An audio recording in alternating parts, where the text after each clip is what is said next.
Vemos ahora la contraportada de la puerta oeste de la Basílica de Santa María, quizás una de las obras más originales de esta basílica, pues se trata de labras ornamentales emblemáticas e historiadas.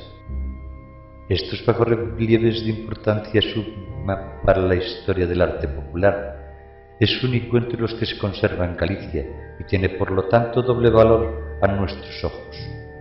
Se compone esta de 9 zonas o fajas divididas en 3 compartimentos a cada lado de la puerta, separados por una pilastra y una faja vertical plateresca, lo mismo que los frisos, y llenas de esculturas en las que se ven representados buen número de asuntos bíblicos.